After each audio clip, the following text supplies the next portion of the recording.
काय झालं? मारुती मामा तिकडे नाही. अरे यार तू तू मगाशी ट्रॅक करत होतास ना त्यांना? अरे हो, मी करत होतो. मला लोकेशन पण सापडलं होतं. मग मी पोलिसांना पण तिकडे पाठवलं, पण पोलीस तिकडे पोहोचायच्या आधी ते निघून गेले. बहुतेक त्यांना खबर लागली असणार यार.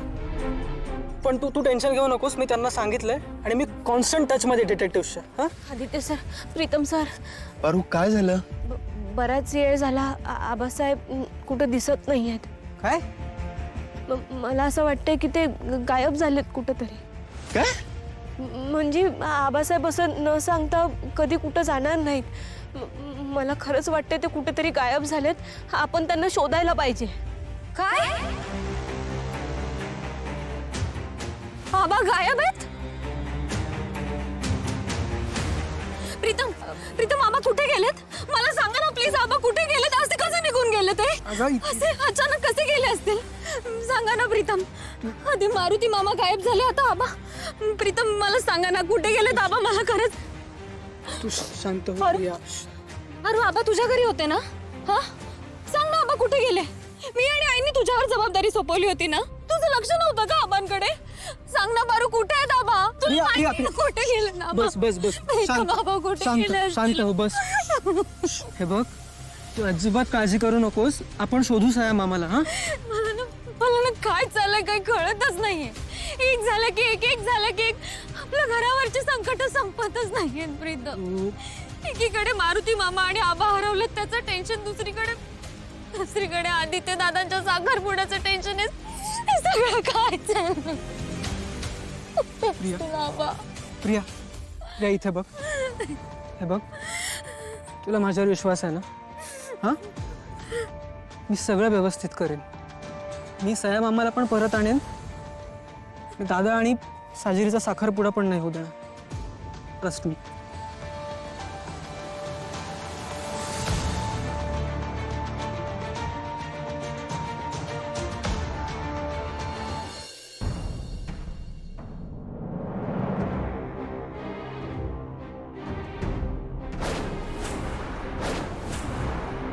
ये चल, आपण भाईला सांगूया.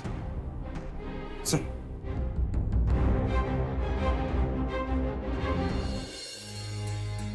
आदित्य आणि पारूच्या नशिबात देवानं काय लिहून ठेवलंय काय माहित.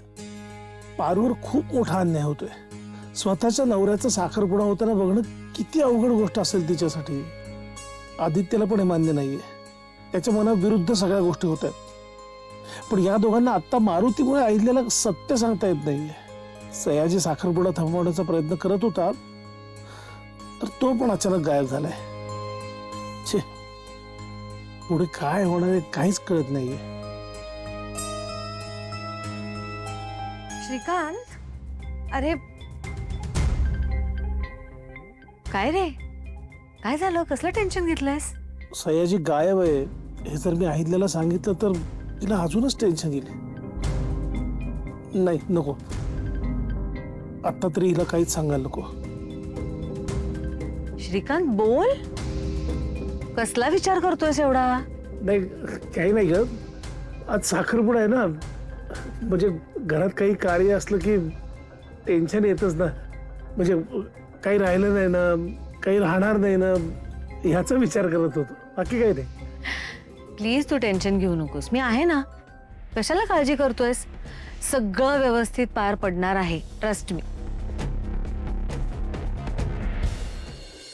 हो, प्लीज जरा लवकर. हा, बघा, दोघांचाही तपास करायचा आहे आपल्याला. लवकर please. Yes yes yes, bye bye. Priya Priya, शांत हो. हे बघ, नको रडूस प्लीज. कशी रडू नको प्रीतम. माझे आबा गायब झाले, त्यांचा काही पत्ता लागत नाहीये. इथे आल्यापासून नुसते हाल सुरू आहेत त्यांचे. आधी आईंसोबत भांडण झालं म्हणून त्यांना पारूच्या घरी राहावं लागलं. आता काय? आता गायब झाले ते, तिथून नाही येत तिकडे. कुठे गेलेत प्रीतम? काय करत असतील? कुठल्या परिस्थितीत असतील? मला खूप काळजी वाटते प्रीतम. त्यांना काही झालं नसेल ना? काही नसेल झालं त्यांना. हा, आणि आपण शोधतोय ना त्यांना. मी डिटेक्टिव्हच्या कॉन्स्टंट टच मध्ये आहे प्रिया. हे बघ प्रिया, ही वेळ अशी खचून जायची नाहीये. हा, अगं, आईने दादाच्या साखरपुड्याची सगळी तयारी केली. आपली इच्छा नसेल तरी आपल्याला जावं लागणार आहे तिकडे. नाही प्रीतम, आदित्य दादांचा आणि पारूचा साखरपुडा असताना तर आनंदाने गेले असते मी तिथे. पण या साखरपुड्याला जाण्याची अजिबात इच्छा नाहीये माझी. मलाही नाहीये प्रिया इच्छा तिकडे जायची, पण दादाला एकटं सोडू शकतो का आपण? हे बघ, तू रडू नकोस ना, प्लीज प्लीज शांत हो. हा, तमाव. मी जरा अरेंजमेंट्स बघून आलो.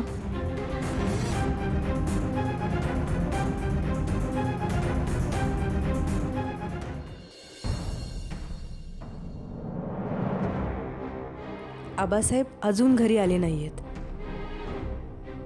मारुती दादांबरोबर आबासाहेब पण गायब झाले नसतील ना? मारुती दादाला शोधायला गेल्यावर त्यांच्या जीवाला काही धोका झाला नसेल ना? काय करू? पारूला हे सगळं सांगू का?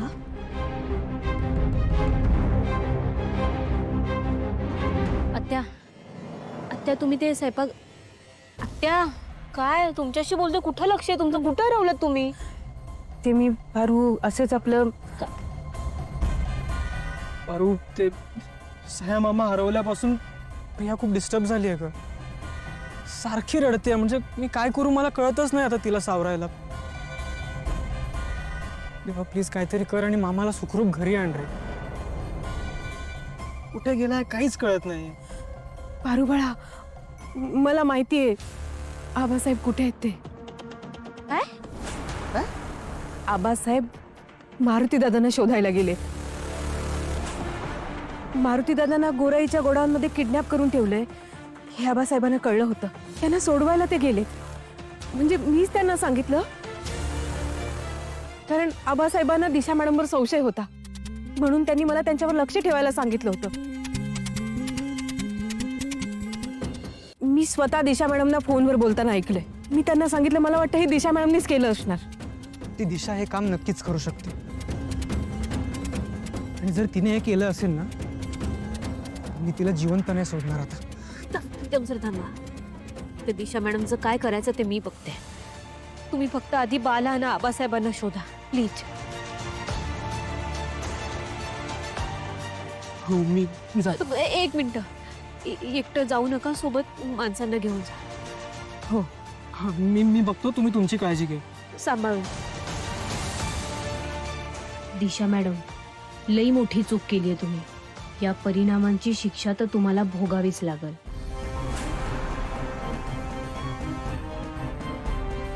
आत्या, मी आलेच.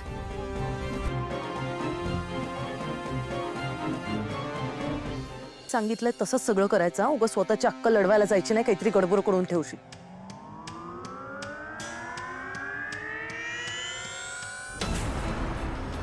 पारू, तू जरा बावळटस का?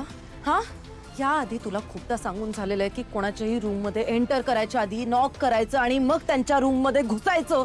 पण नाही, तुला अक्कल येतच नाही. मी घाबरले ना आता तुला बघून. घाबरलंच पाहिजे तुम्ही मला, हा? पण घाबरत नाही ना.